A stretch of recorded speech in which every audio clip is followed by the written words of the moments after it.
I received many comments on make a video on Benoni Defense, or maybe few comments. So I thought, let's make it. But why Benoni? Because it means son of sorrow, and your goal is to generate counterplay on the queen side, exploit white's dark square weaknesses, and undermine white's central pawns. By the look of your face, maybe you are still confused. Let me show it to you on the board. We are playing with the black pieces. White starts with 1d4. We play the move c5.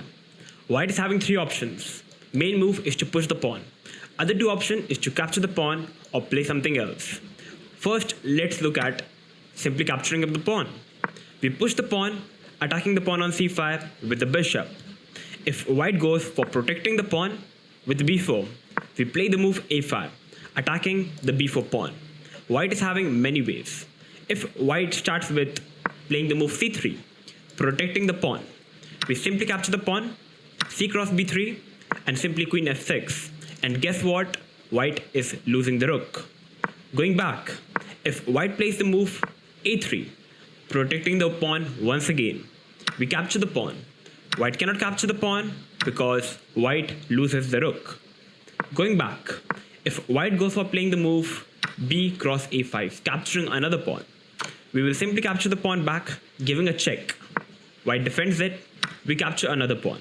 Material wise, position is even, but white is having many weaknesses, black is very comfortable. So going back, b4 is a bad move. If white goes for playing something like knight f3, simply developing the pieces, we will simply capture the pawn with the bishop, developing the piece. White develops the piece, we develop the piece. White pushes the pawn, trying to develop the light square bishop. We simply push the pawn in the center, trying to control the center. White develops the bishop, we simply castle up. White does the same, and we develop the knight. And after a3, you will notice we are having a bad bishop on c8. How to develop is the question. We simply play the move rook to e8. What is the idea? You will notice white is not really having any pawn on d4. So our idea is already to play in the center by pushing the pawn to e5. Knight to c3, e5. Attacking the bishop goes back, and finally we can develop the c8 bishop to f5, I don't know, maybe e6. And that's how we are having a good position. Going back, d cross c5 is a bad move.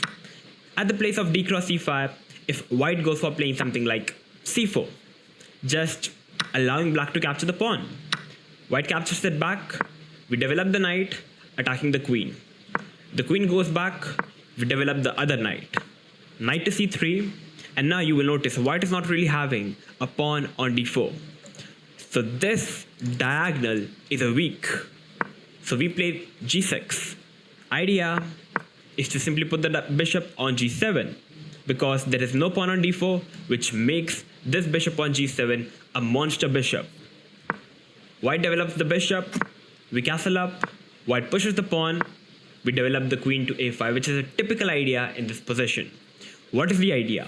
The idea here is to attack the knight on c3, and also maybe putting some pressure on the bishop on g5. And third, very important, making the opponent scared. White tries to play something like bishop e2, and guess what? This is already winning. Knight goes to e4. We are not only attacking the knight on c3 three times, but also we are attacking the bishop on g5. White castle up, we simply capture the bishop, takes, count the material, we are a piece up with a completely winning position. That's exactly what happens if your opponent plays c4.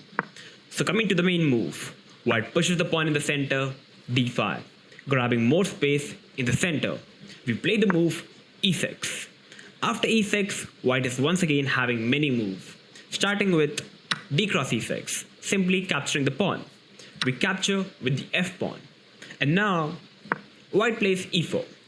We develop the knight, white develops the knight, and you will notice we are having a pawn, extra pawn in the center. So we simply pushes the pawn in the center. White take, we recapture the pawn, and now we are the only one having the center control. And now what is the idea? Idea is simply develop the knight, develop the bishop, castle up. You are already having good center, and that's good enough to continue the position. So going back, that's exactly what happens if white captures the pawn. If white goes for playing the move c4, trying to defend the pawn, which is one of the main line, we go for simply recapturing the pawn. White captures it back, we push the pawn to d6. White develops the knight, and now we play the move g6. Once again, you will notice white is having a very weak diagonal. So we put the bishop on g7. White develops the knight, we also develop the knight. White develops the bishop, we simply castle up. And here, white can play the move h3. But first, let's talk about simply short castle. Now, we are first going to play the move bishop g4. Why bishop g4?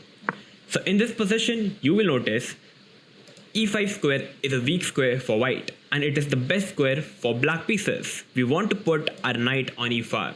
So currently, the knight on f3 controls the e5 square. So that is why after bishop g4, we want to capture this knight so that we can control the e5 square. White can go for playing the move h3, attacking the bishop. We can capture the knight, queen recaptures it back, and now knight to d7, with the idea of putting the knight on the e5 square, which is the best square for the knight. If white goes for playing the move bishop to g5, simply knight to e5, attacking the queen.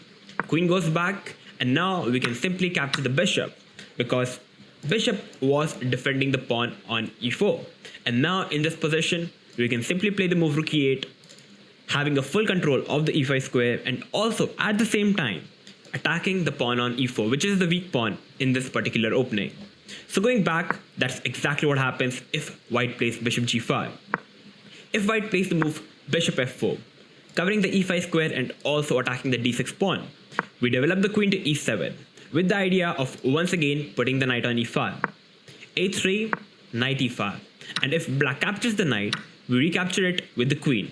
And in this position, you will notice there is a lot of weaknesses, dark squares that are weak available in this position, and black is already very comfortable.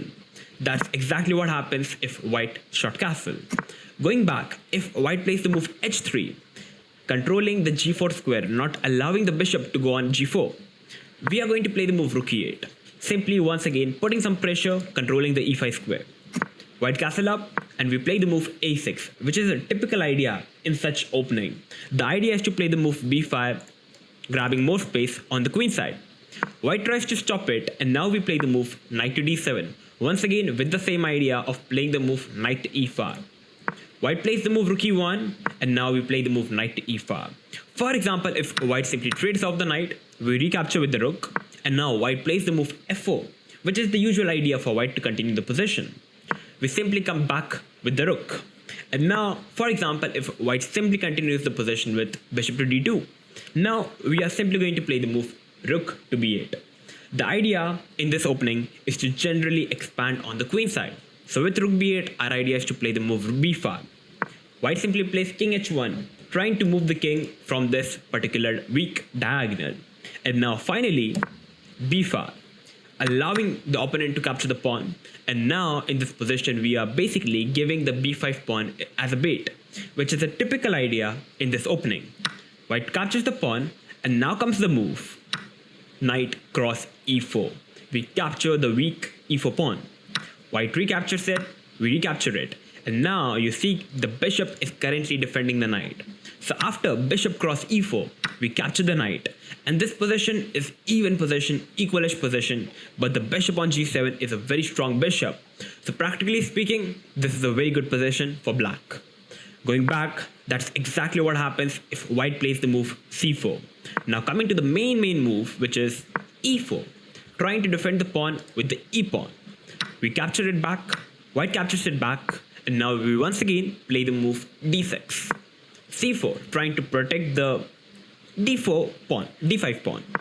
We play the move g6, once again putting the bishop on this weak diagonal, which is the idea.